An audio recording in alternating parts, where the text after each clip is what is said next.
दर्लिंग यात्रेत भाविकांसाठी मानवतेचा हात, मनसेकडून मोफत पानपोई सुरू।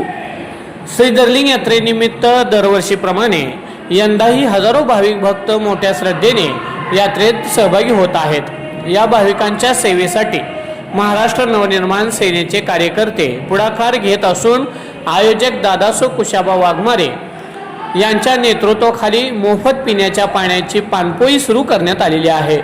यात्रेदरम्यान वाढणारी गर्दी आणि उन्हाचा तडाखा लक्षात घेता भाविकांना शुद्ध व थंड पिण्याचे पाणी सहज उपलब्ध व्हावे या उद्देशाने ही पानपोई उभारण्यात आली आहे।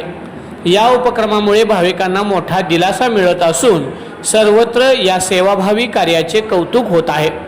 दादासो वाघमारे यांनी सांगितले की भाविकांची सेवा हीच खरी देवसेवा आहे। यात्रेत येणाऱ्या प्रत्येक भक्ताला कोणतीही अडचण येऊ नये यासाठी आम्ही सदैव तत्पर आहोत।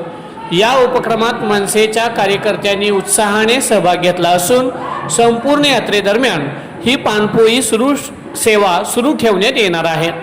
यात्रेच्या निमित्ताने अशा सेवाभावी उपक्रमांमुळे समाजात एक सकारात्मक संदेश जात आहे। या प्रसंगी श्री दर्लिंग अन्नछत्र मंडळाचे रामप्पा मोरे, उपसरपंच दीपक मोरे, शिवसेना अध्यक्ष अर्जुन वाघ, औदुंबर सरीक, विकी वाघमारे, कुशाबा वाघमारे, अमोल वाघमारे आणि मनसेचे नेते बालाजी गोवे आदी मान्यवर उपस्थित होते।